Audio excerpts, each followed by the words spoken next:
உறவுகளை தேவன் இணைக்கிறார். யார் யாரெல்லாம் உங்களை பிரிந்து போனார்களோ, ஓடி போனார்களோ, உங்களை துரத்தி விட்டார்களோ, அவர்கள் எல்லாரும் தேவன் மறுபடியுமாக இந்த மாதத்திலே இணைக்கப் போகின்றார். அல்லேலூயா. தேவனாலே மாத்திரம் 1 சாமுவேல் 26வது அதிகாரம் 25வது வசனத்தை வாசிக்கும்படியாக கேட்டுக்கொள்கிறேன். 1 Samuel chapter 26 verse number 25. என் குமாரனாகிய தாவீதே, நீ ஆசீர்வதிக்கப்பட்டவன், நீ பெரிய காரியங்களை செய்வாய், மென்மேலும் பலப்படுவாய் என்றான். அல்லேலூயா. போதுமா?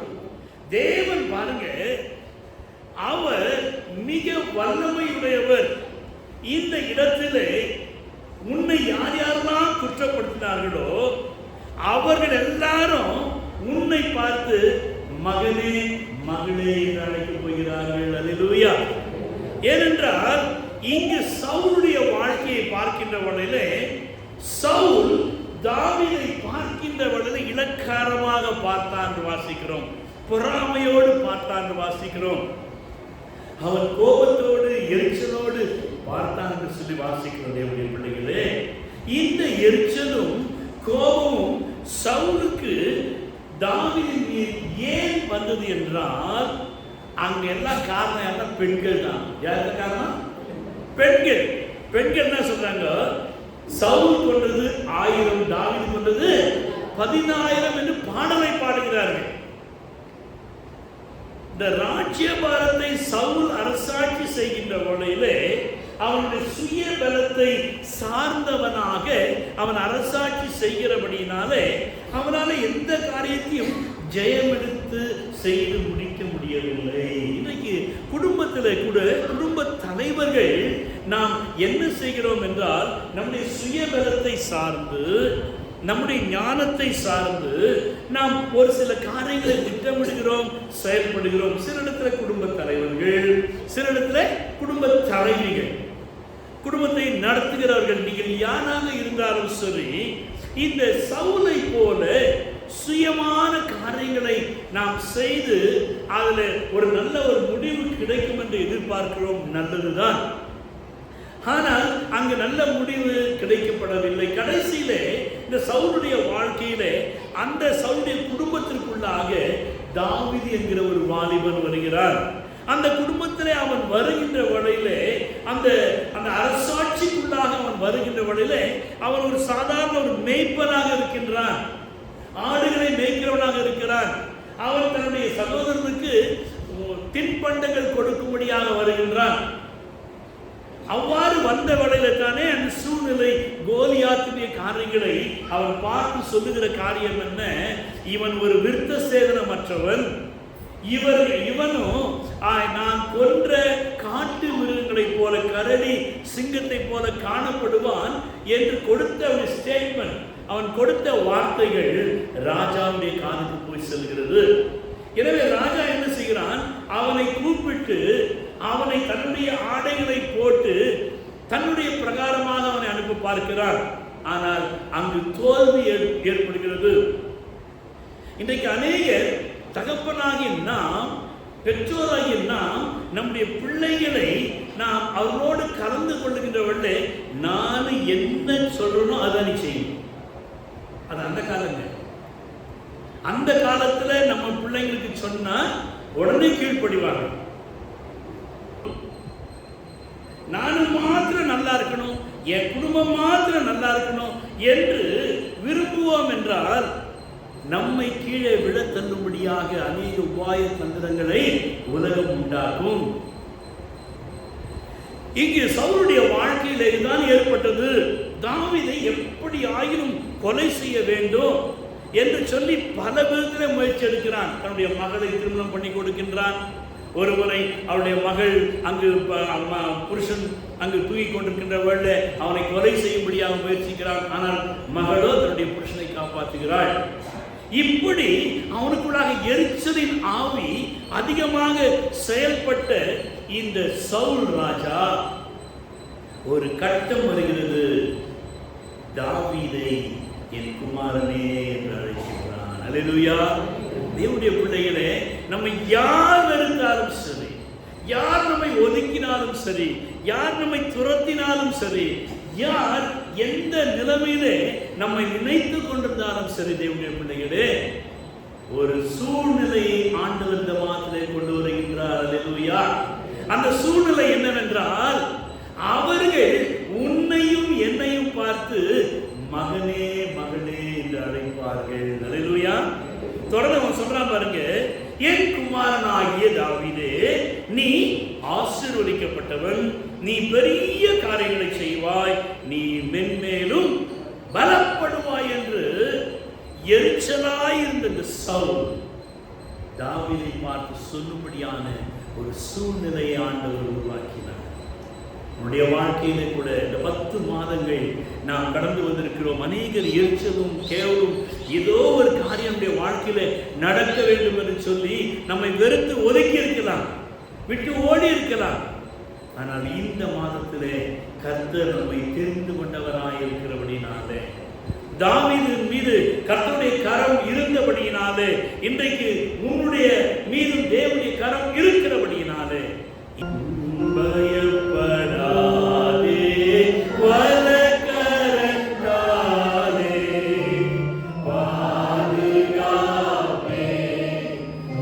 என்பதாலே சோதியம். பயப்படாதே, வலக்கரத்தாலே பாதுகாப்பே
எதற்காக சவுல் தாவீதை குமாரனே என்று அழைக்கிறார்? ஏற்கனவே விரோதம், எரிச்சல், பொறாமை, போட்டி, நாம் விழ வேண்டும், விழுந்து விடுவான் என்று பல விதங்களிலே முயற்சி எடுத்த Raja. Is a king of king. அவனுடைய ஆளுகையின் கீழே இருக்கிற ஒரு மனுஷனை, ஒரு தெண்டு பூச்சியை, ஒரு மேய்ப்பனை அவனாலே ஒன்றும் செய்ய முடியவில்லை. ஏனென்றால் தேவன் அவனோடு கூட இருக்கிறபடினாலே. அல்லேலூயா. உன்னோடு கூட தேவன் இருக்கிறார் என்பதை எப்பொழுது நீ உணர்கிறாயோ, அப்பொழுது உனக்கு விரோதமாக உருவாக்கப்படுகிற எந்த ஆயுதமும், ஆமென், அதுதான் கர்த்தருடைய வார்த்தை. நாம் என்ன செய்ய வேண்டும் என்றால், நாம் விசுவாசிக்க வேண்டும், நம்ப வேண்டும். இந்த சவுலை குறித்து நாம் பார்ப்போம் என்றால், அவனும் அபிஷேகம் பெற்றவன். சாமுவேல் மூலமாக அபிஷேகம் பெற்றவன். இஸ்ரவேலிலே முதலாவது ராஜா இந்த சவுல். இஸ்ரவேல் மக்கள் மத்தியிலே அவன் தான் உயரமானவன், மிக உயரமானவன். அவன் ஒளிந்து கொண்டிருக்கிறான் தளவாடங்கள் இடையிலே. ஆனாலும் அவன் ஒழிய முடியவில்லை. அவனை அழைத்து அவனை அபிஷேகிக்கிறான் ராஜாவாக. தேவன் உன்னையும் என்னையும் தெரிந்து கொண்டிருக்கிறார் தேவனுடைய பிள்ளைகளே. ஆனால் சவுலுக்குள்ளாக இருந்த காரியம் என்ன? தன்னை எப்பொழுதும் பெரியவனாக நினைக்கின்றான். அவன் மாமிச பலத்தை சார்ந்தவனாக காணப்படுகிறான். இன்றைக்கு நம்முடைய வாழ்க்கையிலும் கூட நாம் கூட மாமிச பலத்தை சார்ந்திருப்போம் என்றால் நம்முடைய ஆசீர்வாதங்கள் நமக்கு முழுமை பெறாத தேவனுடைய பிள்ளைகளே. எப்பொழுதுமே நாம் தேவனை சார்ந்தவர்களாக இருக்க வேண்டும். எப்பொழுது பெற்றுக்கொண்டோமோ அந்த அபிஷேகமானது நாம் முழுவதுமாக தேவனை சார்ந்ததாக அதை நம்மை உருவாக்க வேண்டும். அதற்காக அபிஷேகம். மாம்ச காரியங்களை அழித்து ஆவியினாலே நாம் ஜெயம் எடுக்கும்படியாக அந்த ஜெய கிறிஸ்து உனக்குள்ளாக ஆளுகை செய்ய வேண்டும் என்றால் நீ இந்த அபிஷேகத்திலே நிலைத்திருக்க வேண்டும். இந்த அபிஷேகம் உன்னை எப்பொழுதும் வழிநடத்த வேண்டும். அபிஷேகம் உனக்குள்ளாக எப்பொழுதும் இருந்து கொண்டே இருக்க வேண்டும். அதுக்கு ஒரு உதாரணம், சென்ட் அடிச்சுப்பாங்க. அவங்க இப்படி போற என்ன வாசனை வரும் சொல்லுங்க? ஒரு சிலர் சோப் போடுவாங்க சகோதரிமார்கள். 1க்கு 3 முறை 4 முறை. எங்கள் வீட்டில் ஒரு குட்டி இருந்தாங்க, நான் அவளை படிக்க வச்சேன். மைசூர் சாண்டில் உள்ளே போயிட்டு வெளியில் வந்தாருன்னா அப்படி போனா வாசனை, அப்படி போனா வாசனை. நான் மக்காட அங்கே நான் 4 முறை சோப் போட்டு பேசேன். உடம்புல அழுக்காக இல்லை, அந்த வாசனை உள்ளே இருக்கணும்னு சொல்லிட்டு. தேவனுடைய பிள்ளைகள் அதை போலத்தான் அபிஷேகம் உனக்குள்ளாக இருக்கின்ற வழியிலே நீ எங்கே போனாலும் எங்கே வந்தாலும் அந்த அபிஷேகம் மற்றவர்களிடத்திலே ஒரு வித்தியாசத்தை காண்பிக்கும். அல்லேலூயா. அந்த வித்தியாசம் என் வழியாக மற்றவர்களுக்கு வர வேண்டும் என்கிற ஒரு சிந்தனைக்குள்ளாக நாம் இருக்க வேண்டும். தேவனுடைய பிள்ளைகளே, தாவீதும் சவுலும் 2 பேருமே அபிஷேகம் பெற்றவர்கள் தான். ஆனால் சவுலோ அவன் மாமிசத்தையே அவன் சார்ந்து ஜீவித்தான். எனவே அந்த அபிஷேகம் அவன் அதில் வளர முடியவில்லை. அவன் மாம்சத்திலே வளர்ந்தபடினாலே தேவனுடைய ஆசீர்வாதங்கள் உடைய வாழ்க்கையிலே தடைப்பட்டது. ஆனால் தாவீதை குறித்து பார்க்கின்ற வகையிலே இவன் இளைஞன், இவன் இள வயதிலே இருந்து பெற்றோரை விட்டு தள்ளப்பட்டு சகோதரரை விட்டு ஒதுக்கப்பட்டு தூர இடத்துல இருந்தான். ஏனென்றால் அவன் ஒரு வித்தியாசமான ரூபமுடையவனாக, தாயை போல இல்லை, தகப்பனை போல இல்லை, சித்தப்பா பெரியப்பா அத்தை மாமா இந்த ரூபத்தில் இல்லாதபடிக்கு அவன் வித்தியாசம் உள்ளவனாக இருந்தபடினாலே அந்த குடும்பத்திலே அவர்கள் அவனை வெறுத்து ஒதுக்கினார்கள். ஆனால் தேவனோ அவனை தன்னுடைய பகுதியிலே சேர்த்து கொண்டார். அல்லேலூயா. இங்கு இந்த தாவீது அவன் போர் பயிற்சி பெறாதவன் தான். ஆனால் தேவனுக்குள் தன்னுடைய பலனை அவன் சார்ந்து ஆவியிலே நிறைந்தவனாக இருந்தான். இவ்வாறு 2 பேரும் அபிஷேகம் பெற்றவர்களாக இருந்தார்கள். 1 சாமுவேல் 26 அதிகாரம் 8 முதல் 12 வசனம் வரை நீங்கள் வீட்டில் சென்று வாசித்து பாருங்கள். 1 Samuel chapter 26 verse number 8 to 12. நீ இதுல மிக அழகாக நாம் அநேக காரியங்களை நாம் பார்க்கலாம். இந்த 2 மீதும் அபிஷேகம் இருந்தது. சவுல் உலகத்தை சார்ந்திருந்தான், மாமிசத்தை சார்ந்திருந்தான். ஆனால் தாவீதோ தேவனை சார்ந்திருந்தான். இன்றைக்கு நாம் யாரை சார்ந்திருக்கிறோம்? மாமிசத்தை சார்ந்திருப்போம் என்றால் நமக்குள்ளாக பயம் வரும், நமக்குள்ளாக அவநம்பிக்கை வரும், நமக்குள்ளாக அவிசுவாசம் வரும், நமக்குள்ளாக சந்தேகம் வரும். ஏனென்றால் முழுமையாக நாம் தேவனை சார்ந்திருக்கவில்லை. சவுல் தன்னுடைய பலத்தை சார்ந்திருந்தான், தன்னுடைய ராஜ்யபாரத்தை சார்ந்திருந்தான். சாமுவேலுக்காக அவன் காத்திருக்கவில்லை. சாமுவேல் சொன்னாரு, நான் வர வரைக்கும் காத்து கொண்டிரு என்று சொல்லி. 7 நாட்கள் ஆகிவிட்டது. ஆனாலும் சாமுவேல் வராதபடியினாலே ஜனங்கள் சிதறண்டு போகிறபடியினாலே அவன் தன்னுடைய மாம்சத்தினாலே ஒரு சில காரியத்தை செய்து தேவனுடைய அபிஷேகத்தை பெற்றும் அந்த தேவனுடைய அபிஷேகத்தை பூரணத்தை அடைய முடியாமல் போய்விட்டான். தேவனுடைய பிள்ளைகளே, நம்முடைய வாழ்க்கையிலும் கூட கர்த்தர் நம்மை அபிஷேகித்திருக்கிறார். இந்த அபிஷேகமானது மாம்சத்துக்கு ஏதுவாக இராமல் பரிசுத்த ஆவியானவரை சார்ந்தவர்களாக நாம் இருக்க வேண்டும். அப்போ பரிசுத்த ஆவியானவரை சார்ந்து இருக்க வேண்டுமானால் எந்த சூழ்நிலை உடைய வாழ்க்கையிலே வந்தாலும் அந்த சூழ்நிலை அந்த அபிஷேகம் உன்னை உருவாக்க வேண்டும். அந்த அபிஷேகத்துக்கு நம்மை நாம் இடம் கொடுக்க வேண்டும். தேவனுடைய பிள்ளைகள், அதற்கு என்ன செய்யலாம் சொல்லு. ஒரு பிரச்சனை வந்துச்சு. அந்த பிரச்சனை வந்து நம்ம என்ன செய்வோம்? முதல்ல பக்கத்தில் இருக்க அக்காவுக்கு போய் சொல்லுவோம். நம்ம தெரிஞ்சவங்க தான் ஃபோன் பண்ணி சொல்லுவோம். அல்ல வீட்டுக்காரர் சொல்லுவோம், வீட்டுக்காரர் மனைவிட்டு சொல்லுவாங்க. இப்படி நல்லதுதான், இவ்வாறு நாம் சொல்வது மிக நல்லதுதான். ஆனால் எந்த பிரச்சனைகள் வந்தாலும் தாவீது என்ன செய்தானா? தேவனிடத்திலே விசாரித்தான். யாருக்கு விசாரித்தான்? தேவனிடத்திலே விசாரித்தான். ஆனா சவுலுடைய வாழ்க்கையை பாருங்க, செத்த ஆவியிடத்திலே அவன் விசாரிக்கின்றான். இவனுக்கு அவனுக்கெல்லாம் வித்தியாசம். கிறிஸ்தவனை நிறைய பேர் மாந்திரிகம் பண்ண போறாங்க, எலுமிச்சை பழம் கட்டுறாங்க, இரும்பு கம்பியை கட்டுறாங்க, வீட்டில் முட்டையை கட்டுறாங்க. இன்றைக்கு போய் நாளைக்கு வா.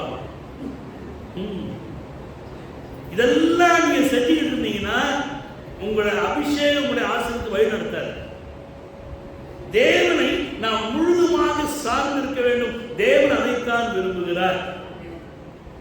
எனவே இதுவரைக்கும் ஒருவேளை கையில கட்டிக்கின்னு, கம்பியை கட்டிக்கின்னு, இதை கட்டிக்கின்னு, அதை கட்டிக்கின்னு, அங்க ஒரு குறி கேட்கறது, இந்த வேலைலாம் செஞ்சுட்டு இருந்தீங்கன்னா இன்றைக்கு ஒரு தீர்மானம் பண்ணுங்க, இன்னைக்கு ஒரு முடிவு எடுங்க. ஏன் ஆசிரியக்கப்படவில்லை? This is reason. நீங்க நினைக்கிறீங்க யாருமே இவரை பார்க்கவில்லை, இவருக்கு எப்படா தெரியும்? மட்டும் தெரியாதுதான். ஆனால் கர்த்தருக்கு. எனவே தேவனுடைய பிள்ளைகளை ஒரு சிலர் வட்டி கொடுக்குறாங்க. இதுவும் அதெல்லாம் ஒரே கேட்டகரி தாங்க. வட்டி கொடுக்குற வேலையை வேண்டாம், வட்டி கொடுக்காத வட்டி வாங்காத. நீ வட்டி கொடுத்து வட்டி வாங்கினா செலவை வேற வழியில போ. நான் சொல்ல மாட்டேன், அது உங்களுக்கே தெரியும். ஒரு சில கோபம், நான் அவன்கிட்ட பேசணும், நான் அவன்கிட்ட பேசணும். எவன்கிட்ட பேசலையோ எவன்கிட்ட பேசலையோ ஒரே ஒரு வைத்தியம். என்ன வைத்தியம் சொல்லாம இருக்க? கட்டிப்புடி வைத்தியம். அதுக்கு போய் பொம்மையில போய் கட்டிக்கிட்டு போறீங்க. என்ன வைத்தியம்? கட்டிப்பிடி வைத்தியம். யாரு மேல கோவம் போய் கட்டி பிடிச்சிங்க. என் சொல்லம் அன்பாய் பேசுவோம். எதையும் நம்ம கொண்டு வந்தது எதையும் கொண்டு போவதில்லை தேவனுடைய பிள்ளைகளை. எனவே இவைகள் அனைத்தும் அபிஷேகத்தை சார்ந்ததாக இருக்கிறது. அந்த அபிஷேகம் தேவனை சார்ந்ததாக இருக்க வேண்டும். அப்ப தேவனை சார்ந்து வாழ்கின்ற எனக்கு என்றும், வாவ், வெரி குட். தேவனை சார்ந்து வாழ்கின்ற எனக்கு என்றும் தேவனை சார்ந்து வாழ்கின்ற எனக்கு என்றும்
சவுல் தாவீதை பார்த்து குமாரனே என்று அழைக்கின்றான். ஏனென்றால் அவன் ஒரு சில காரியங்களை அந்த அபிஷேகத்தின் வழியாக தாவீதை குறித்து அறிந்து கொண்டான். அறிந்து கொண்டபடியினாலே அவனை குமாரனே என்று அழைக்கின்றான். இதுவரைக்கும் உங்களை மற்றவர்கள் சரியாக அறிந்து கொள்ளவில்லை, தெரிந்து கொள்ளவில்லை.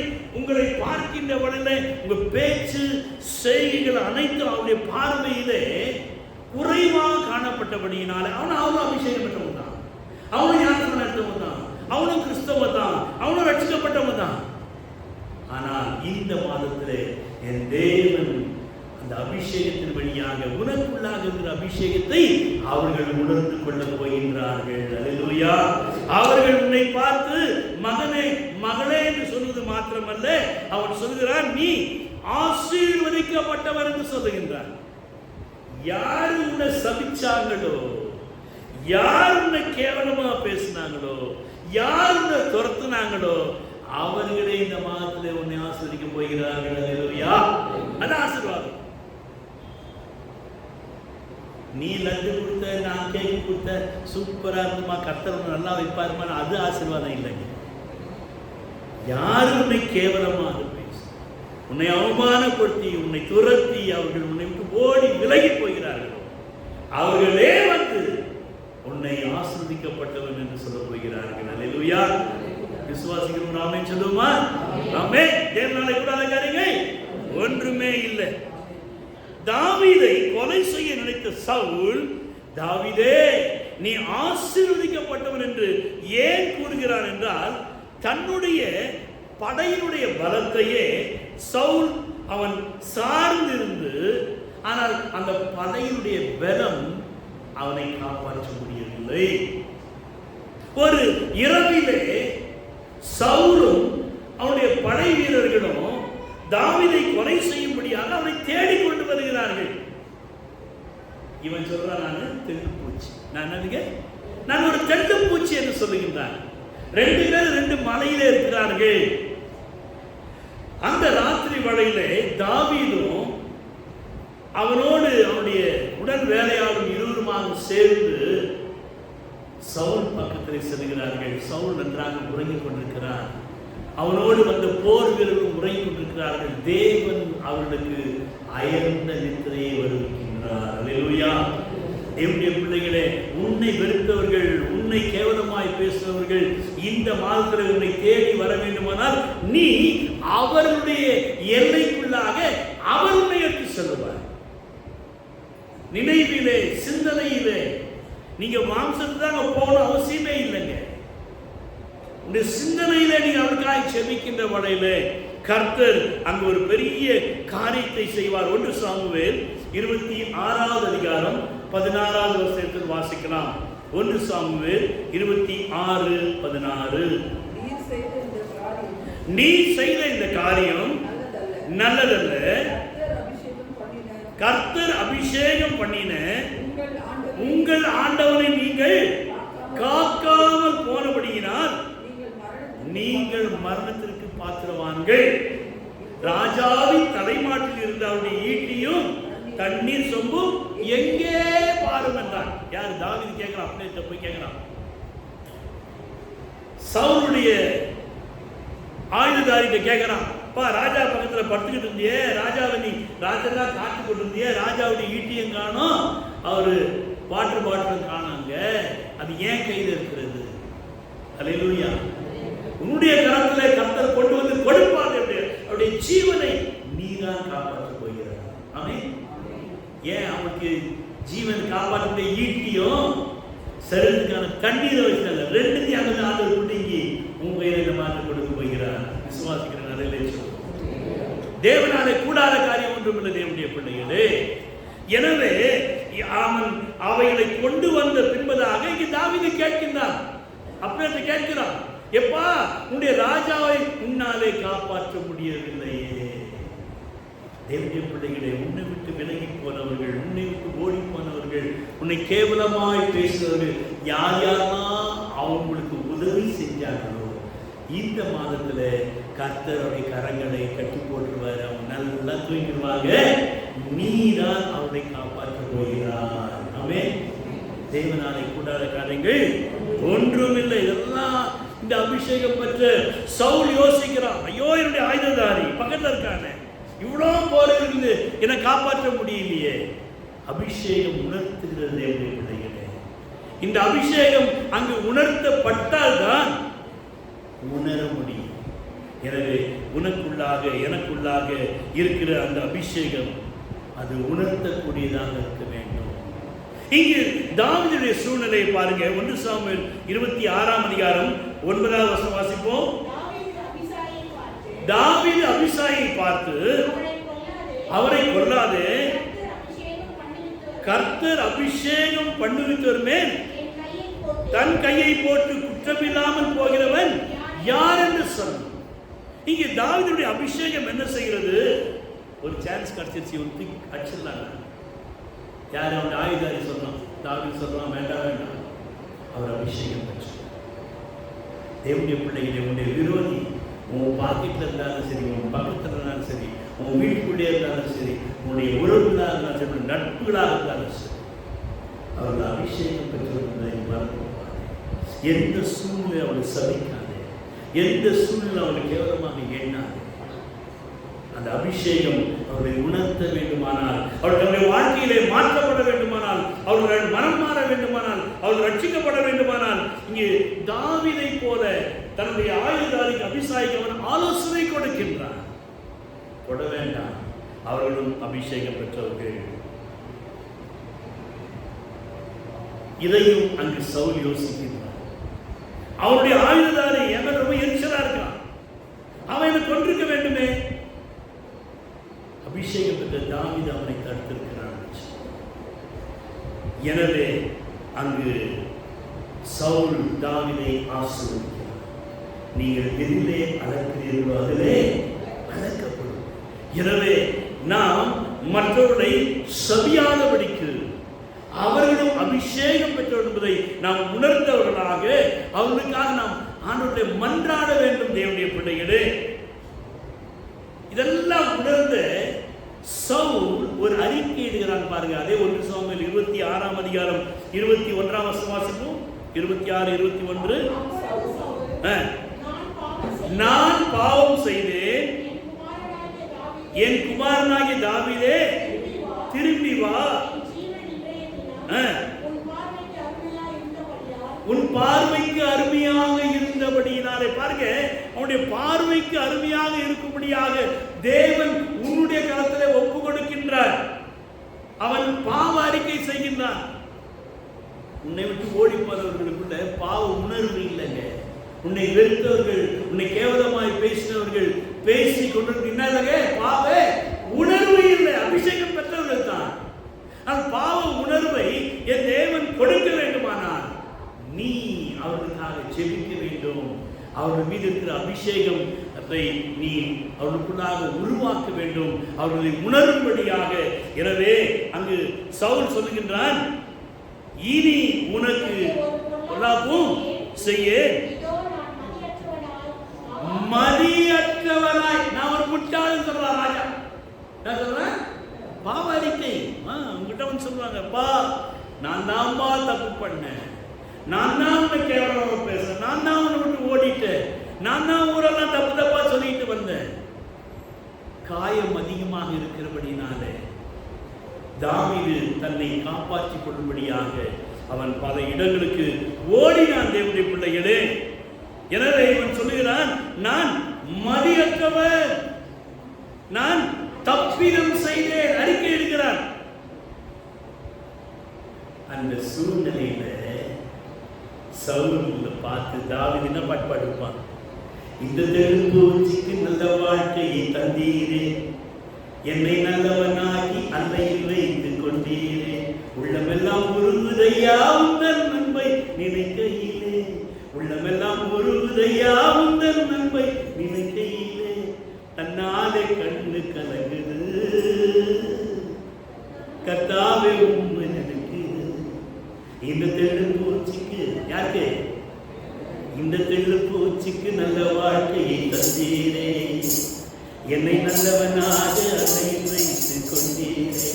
தேவனுடைய பிள்ளைகளே, இதுதான் கர்த்தர் செய்கிற அபிஷேகம். நீ தெருப்பூச்சி தாயா, ஆனால் நீ கர்த்தருடைய கரத்துல இருக்கு. நீ கர்த்தருடைய கரத்துல இருக்கிறபடினாலே யார் ஒன்று செய்ய முடியும். ஆமென். அடுத்து சொல்றாரு பாருங்க, நீ பெரிய காரியங்களை செய்வாய். அல்லேலூயா. என்ன காரியம் செய்வாரா? தாவீது பெரிய பெரிய காரியங்களை செய்தார். அவனுடைய ஹிஸ்டரி நீங்க படிச்சு பாருங்க, அப்படியே அப்செட் டவுன் இருந்துட்டே இருக்கும். ஆனாலும் கூட கர்த்தர் அவனை கைவிடவில்லை. கடைசி வரைக்கும் அவனை தன்னுடைய கரத்தில் வைத்து அழகு பார்த்தார்.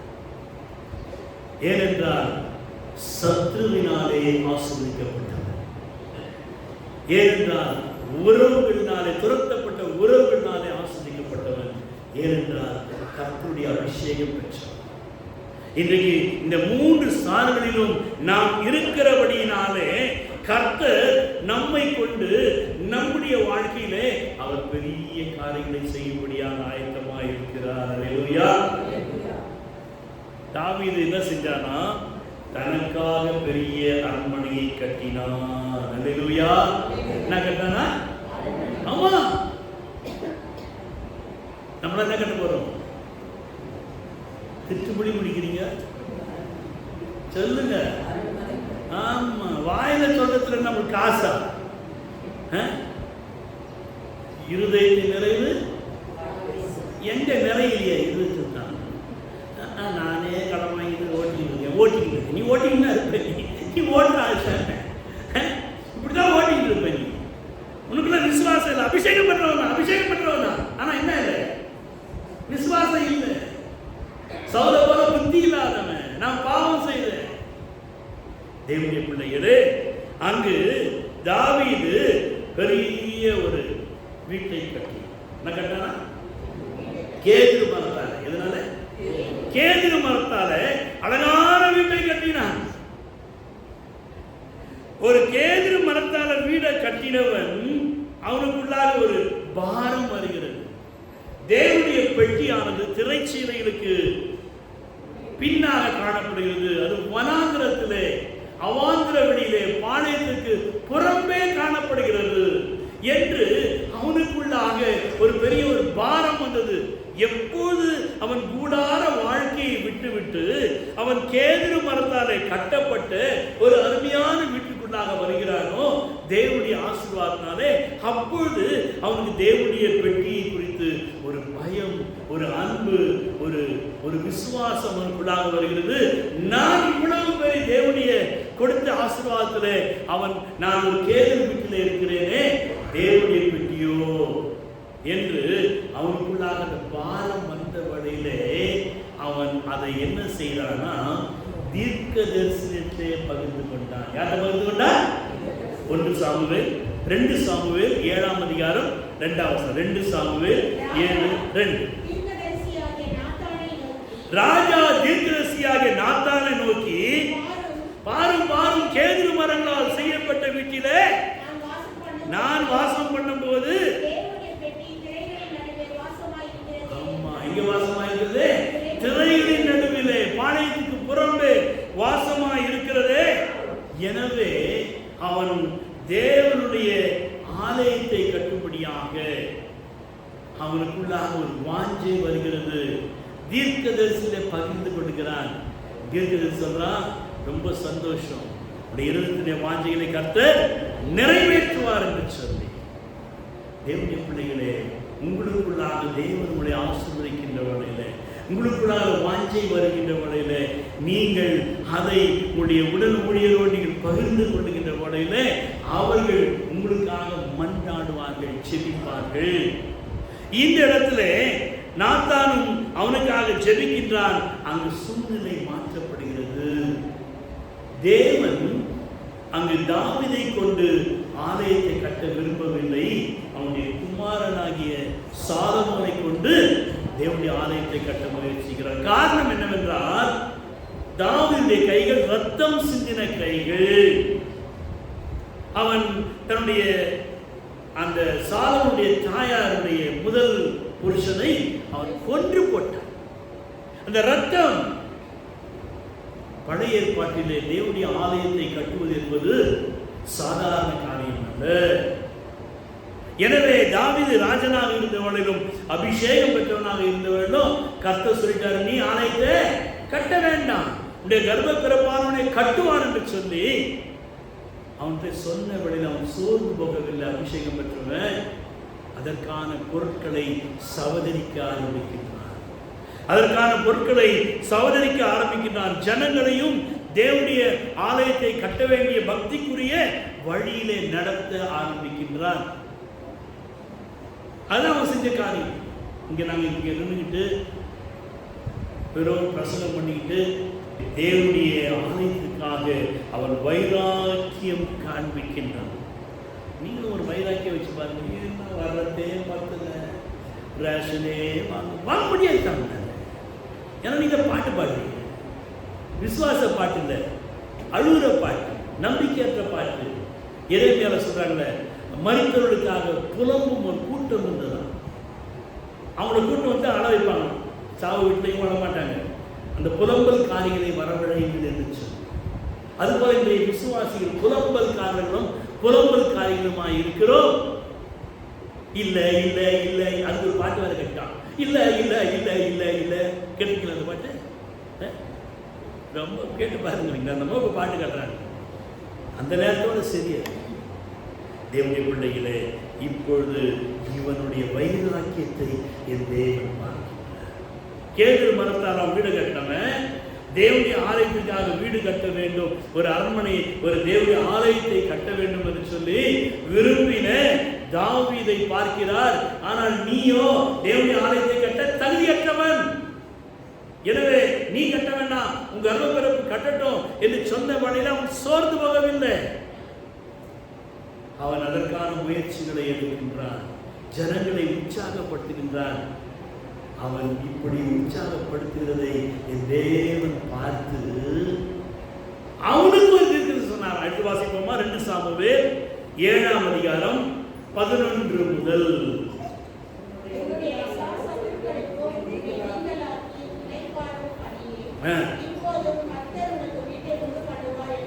அல்லேலூயா.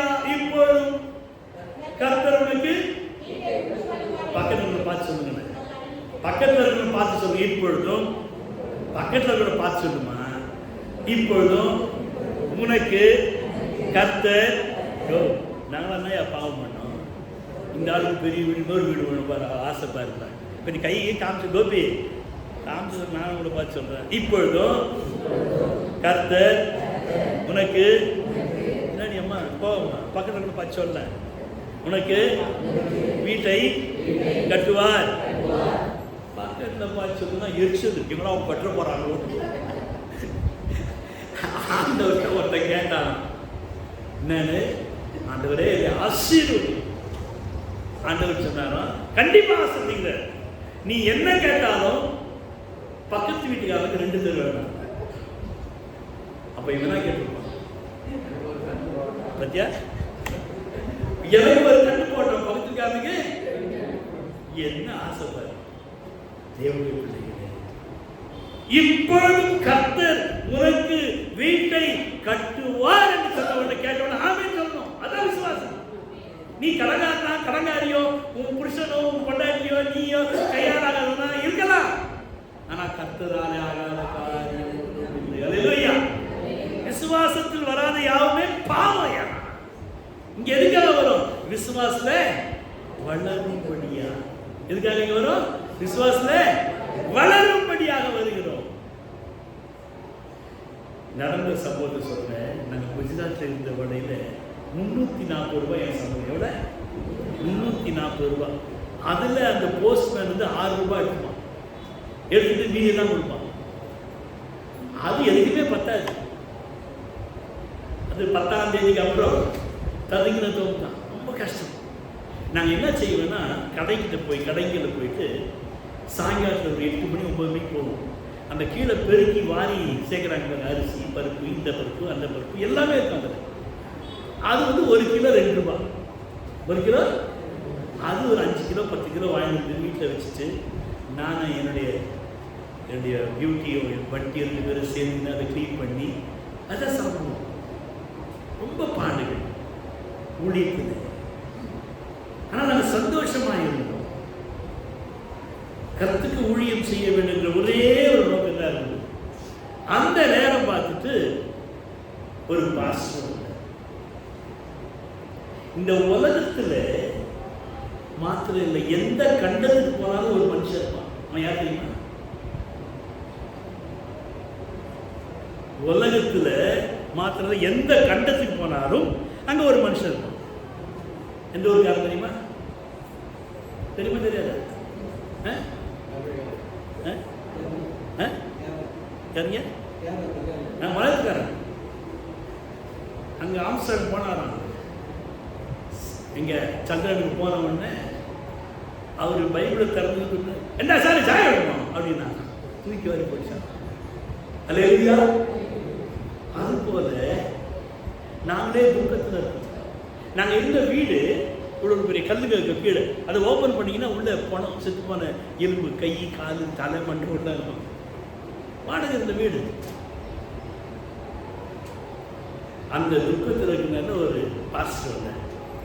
എന്താ സഹോദരനെ സുഖം തന്നെ എന്താ പാസ് ഞാൻ സുഖം തന്നെ എന്താ സമാചാരം അത് ദൈവം പറയും നിങ്ങൾക്കാ ദൈവം ഒരു നല്ല വീட்டை നൽകുവാൻ வீட்டை கட்டுவான்னு இங்கே சோத்துக்கே வழி இல்லை. சரியா ரொம்ப சந்தோஷம். நான் என் ஒய்ஃப்ட சொன்ன பார்த்தா அவளுக்கு தமிழே ததுக்கினத்தோம். இங்கே பெங்களூருக்கு வந்தோம். பெங்களூர் வந்து 5 வருஷம் ஒரு இடத்துல முடியும் இங்கே சாப்பிட்றது மூலமாக இருந்தேன். அந்த நேரத்தில் தான் நான் எப்படி இருக்க வீடு அந்த வீட்டுக்கு நான் மாறி வந்தேன்.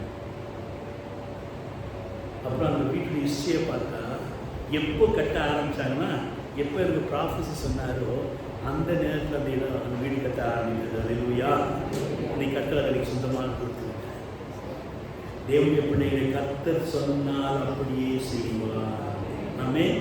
எனவே இந்த மாதத்தில் நீ கர்த்தருக்கு ஊழியம் செய்வாய் என்றால், நீ கர்த்தருக்கு அள்ளி அள்ளி கொடுப்பாய் என்றால், மூக்கு சிந்தாம இல்லைன்னு சொல்லாம நீ சந்தோஷமாக ஒரு தீர்மானம் எடுத்து வாரம் நான் கொடுப்பேன், அள்ளி அள்ளி கொடுப்பேன். அதை விட்டுட்டு அவங்க குடும்பமாக சாப்பிட்றாங்க, அவங்ககிட்ட எறா குழம்பு செய்கிறாங்க, அவங்ககிட்ட மீன் குழம்பு செய்கிறாங்க, அவங்க நண்டு குழம்பு செய்கிறாங்க, ஞாயிற்றுக்கிழமையான ஏன் நீ செய்ய வேணாம் நான் சொன்னேன். இப்படியே நம்ம மற்றவர்களை பார்த்துக்கணும். இதெல்லாம் விட்டுருவோம். நான் ஆஸ்வதிக்கப்பட வேண்டும் என்றால் நான் மக்களை ஆஸ்வதிக்கிறேன். ஆமென் சொல்லுங்க. நம்ம தான் மற்றவரை பார்த்து வயிறு இதெல்லாம் விசுவாச வாழ்க்கையில் சேஞ்ச் அவசியம். இல்லாட்டா நம்ம தான் மற்றவர்களை ஆஸ்வதிக்க நேரம் ஆயிடும். இங்கு தாவீதுக்கு ஒரு வீட்டை கட்டுவேன் என்று சொல்லி கர்த்தர் அங்கு சொல்லுகின்றார். எனவே அவன் பெரிய பெரிய ராஜ மாளிகைகளை கட்டினார் வாசிக்கிறோம், அரண்மனைகளை கட்டாண்டு வாசிக்கிறோம் நம்முடைய பிள்ளைகளே. எனவே மனுஷனுடைய கைகளினாலே கட்டப்பட்ட இடத்துல தேவன் வாசம் செய்வதில்லை என்று கடைசி சாலமோனே அறிக்கை எடுக்கின்றார். அப்ப தேவன் எங்கே வாசம் செய்கிறார்? சரீரமாகிய இந்த ஆலயத்தில் அவர் வாசம் செய்கிறார். நீ அபிஷேகம் பெற்றபடினாலே இந்த ஆலயத்தில் 1 கொரிந்தியர் 3:17 வாசிக்கிறோம், நீங்கள் தேவனுடைய ஆலயமாக இருக்கிறீர்கள், தேவனுடைய ஆவி உள்ளத்திலே வாசமாய் இருக்கிறார். எனவே அந்த தேவனுடைய ஆலயத்தை, என்னுடைய ஆலயத்தை நான் கர்த்தருக்குள்ளாக கட்டுகின்றவர்களே, கர்த்தர் எனக்கு ஒரு சொந்த டேஷை கட்டுவார். என்ன கட்டுவார்? வீட்டை கட்டுவார். கல்யாணம் ஆனவருக்கு பொண்ணை கொடுப்பார், பொண்ணுக்கு மாப்பிள்ளையை தருவார். ஆமையெல்லாம் சொல்லாதீங்க. சொல்லிட்டீங்கன்னா வீடு சொந்த வீடு பாவம் வந்தால் அந்த வாடகை கட்டி கட்டி கட்டி கட்டி சிந்தி சிந்தி ஏற்று எழுப்பு தூரமாக ஆகிடுறாங்க. விசுவாசித்தவளே கர்த்தராலே சொல்லப்பட்டது அவளுக்கு நிறைவேறும். யாருக்கு? அவள் தான் யாரு? சாப்பிட மூணுதான் நிறைவேறும். எனவே தேவனுடைய ஆலயத்தை நாம் கட்டுவோம். எது தேவனுடைய ஆலயம்? நானே தேவன். அப்போ வலது கை கொடுப்பதை இடது கை அறியாது. தீர்மானம் எடுக்க. நான் ஞாயிற்றுக்கிழமை 50 ரூபா போடுவேன், 100 ரூபா போடுவேன், என்னென்ன தெரியாது 500 ரூபா போடுவேன். போட்டுப்பாரு, கொடுத்துப்பாரு. கர்த்தருக்கு அடி அடி. ஆமென் சொல்லுவேன். கடைசியாக பாயிண்ட், நீ மென்மேலும் பலப்படுவாய். என்ன சொல்றது? மென்மேலும் பலப்படுவார். நாம் பலனற்றவர்களாக இருக்கிறோம். யாராக இருக்கிறோம்? அப்ப கர்த்தர் நம்மை பலப்படுத்தும்படி பலனற்றவன் பலனுள்ளவன் பலனற்றவன் பலன் இல்லாதவன் யாராயிருந்தாலும் உதவிகள் செய்வது லேசான காரியம். என் இயேசுவுக்கு லேசான காரியம். மண்ணை பிசைந்து மனிதனை படைப்பது லேசான காரியம். மண்ணான மனிதனுக்கு மன்னாவை தருவதும், மண்ணான மனிதனுக்கு மன்னாவை தருவதும் லேசான காரியம். என் இயேசுவுக்கு லேசான காரியம். சவுலுடைய வாழ்க்கையை நாம் பார்க்கின்ற வழியிலே 1 சாமுவேல் 14ஆம் அதிகாரம் 52வது வசனம் வாசிக்கின்ற வழியிலே இவன் என்ன செய்யறானா, ஒரு பலசாலியும் விடுகிறதில்லை. யார் யாரெல்லாம் பலம் உள்ளவங்க இருக்காங்களோ அவனெல்லாம் தீ உள்ள போட்டுக்கிறான், தன்னுடைய பலம் அதிகரிக்க வேண்டும் என்று சொல்லி. அபிஷேகம் பெற்றவன் தான், ஆனால் அவனோ அந்த அபிஷேகத்திற்கு அதிகமாக இடம் கொடுக்காதபடிக்கு பலசாலிகளை தெரிந்து கொள்கிறான்.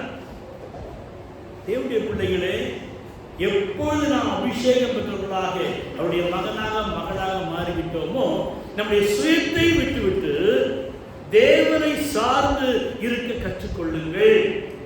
இவன் அதை விட்டுவிட்டான். ஆனால் தாவீது வாழ்க்கை பாருங்க, 2 சாமுவேல் 3ஆம் அதிகாரம் 1வது வசனம் வாசிக்கின்ற வழியிலே சவுலின் குடும்பத்துக்கும் தாவீதின் குடும்பத்துக்கும் நெடுநாளாயிட்டு நடந்தது. ஏன்னா இது மாமிசம், இது ஆவி. இவனும் அபிஷேகம் பெற்றவன், இவனும் அபிஷேகம் பெற்றவன். ஆனால் இவனுடைய அபிஷேகம் மாம்சத்தை சார்ந்து இருக்கிறது, இவனுடைய அபிஷேகமோ ஆவிக்குரிய காரியங்களை சார்ந்து இருக்கிறது. எனவே இருவருக்கும் போராட்டம். நமக்குள்ள கூட அது ரெண்டும் இருக்குது. ஒன்று மாமிசம், ஒன்று அபிஷேகம், ஆவிக்குரிய காரியம். ரெண்டு சண்டை போட்டே தான் இருக்கும். நம்பாத, அதெல்லாம் ஆவாது, இல்ல நீ கொடுக்காத, அப்படித்தான் இப்படித்தான் என்று சந்தேகத்தை உருவாக்கும். ஆனால் அபிஷேகம் பெற்ற தாவீது குறித்து நாம் பார்க்கின்றபடி, தாவீது வர வர பலத்தான், சவுலின் குடும்பத்தாரோ வர வர பலவீனப்பட்டு போனார்கள். ஆமென். நீ தேவனை மாத்திர சார்ந்திருப்பாய் என்றால் பலப்பட்டு கொண்டே போவாய். உனக்கு எதிராக சவுலின் குடும்பம், ஆமா, அப்படியே டவுன் ஆயிடுவாங்க. ஏனென்றால் வேதம் சொல்லுகிறது, தாவீது யாரை செத்துட்டான் தெரியுங்களா? நான் பைபிள் காலேஜ் படிக்கிற நேரத்தில் இந்த சப்ஜெக்டை டிஸ்கஷன் பண்ண ஜோம் பண்ண, ஆண்டவரே இது தாவீது போல இப்படித்தான் கூட்டம் வேணும் ஆண்டவரே. என்ன கூட்டம் பாருங்க, வாசிப்போம். 1 சாமுவேல் 22ஆம் அதிகாரம் 1-2 வசனம். தாவீது அதுலாம் என்னும் கெபிக்கு போனான்.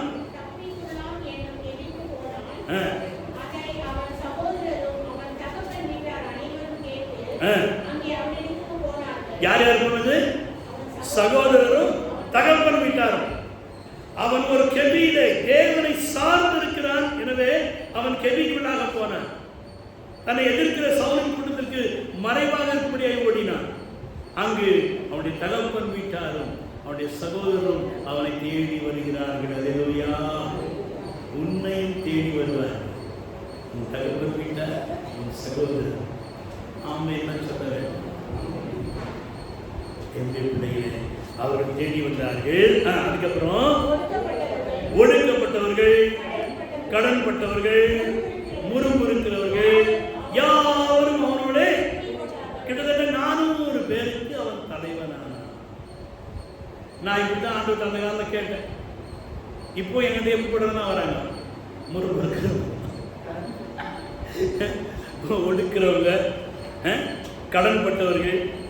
ஆண்டவர்கிட்ட கேட்டேன், ஏன் ஆண்டவர்? ஆண்டவர் தான் சொன்னார், நீ அன்னைக்கு கேட்டத அவனை நீ தான் சொல்லணும். அது ஒரு பெரிய ஒரு ஆசீர்வாதம். ஐஸ்வர்யவான்கள், ஒடுக்கப்பட்டவர்கள், கடன்பட்டவர்கள், முறுமுறுக்கிறவர்களுக்கு இவன் தலைவனான வாசிக்கிறோம். அப்படி கர்த்தருடைய வாழ்க்கையிலே பிரிந்த உறவுகளை தேவன் இந்த மாதிரி இணைக்கப் போகிறார். எனவே யார் யாரெல்லாம் அவனுடைய பிரிந்து போனா, சகோதரர் குடும்பம், தகப்பன் குடும்பம், இவரெல்லாம் ஒதுக்கி போயிருக்கலாம். ஆனால் இந்த மாதத்திலே அந்த பிரிந்த உறவுகளை தேவன் இணைக்கப் போகிறார். உன்னை பார்த்து அவர்கள் குமாரனே, குமாரத்தி என்று சொல்ல போகிறார்கள். நீ ஆசீர்வதிக்கப்பட்டவன், நீ பெரிய காரியங்களை செய்வாய், மென்மேலும் பலப்படுவாய் என்று அவர்கள் உன்னை குறித்து சொல்ல போகிறார்கள். இப்படிப்பட்ட கிருபைகளை கர்த்தர் நமக்கு ஆசீர்வதிப்பார்.